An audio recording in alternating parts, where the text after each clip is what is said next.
Kaya iyon dapat nating ihanda ang ating sarili pagdating dun sa mga panahon na meron ng sakit na ikamamatay ang isang matanda na, maaaring yun na ang paraan para kuhanin siya ng Diyos.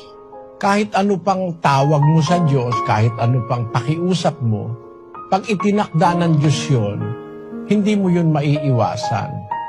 8:8 ng Ecclesiastes.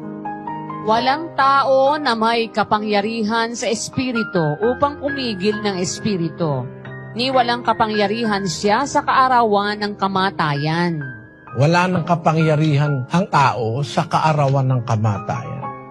Mismong yung taong mamamatay, wala na siyang magagawa. Kasi yung kamatayan, takda ng Diyos yun. 9:27 ng Ebreo. At kung paanong itinakda sa mga tao ang mamatay na minsan at pagkatapos nito ay ang paghuhukom. Takda ng Diyos yun, palatandaan yun na maghuhukom ang Diyos, hindi tayo makakatakas. Gaya ng hindi natin matatakasan ng kamatayan, hindi rin natin matatakasan ang paghuhukom. Kaya ngayon pa lang dapat na tayong maglingkod sa Diyos, sumunod, bago tayo mamatay.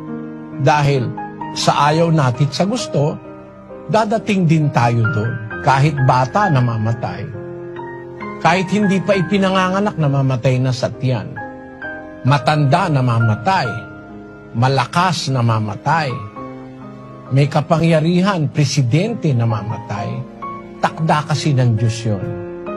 Para tayo magtiwala na makapangyarihan ng Diyos na hindi natin siya pwedeng labanan. Basahin natin ang 32-39 ng Deuteronomio. Tingnan ninyo ngayon na ako, sa makatwid bagay ako nga, at walang Diyos sa akin. Ako'y pumapatay at ako ang bumubuhay.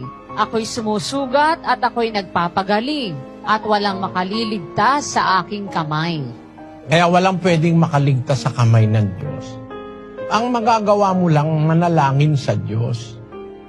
Pagka kinaawaan siya ng Diyos at hindi pa talagang nakatakda, gagaling yung kahit mabigat ang sakit.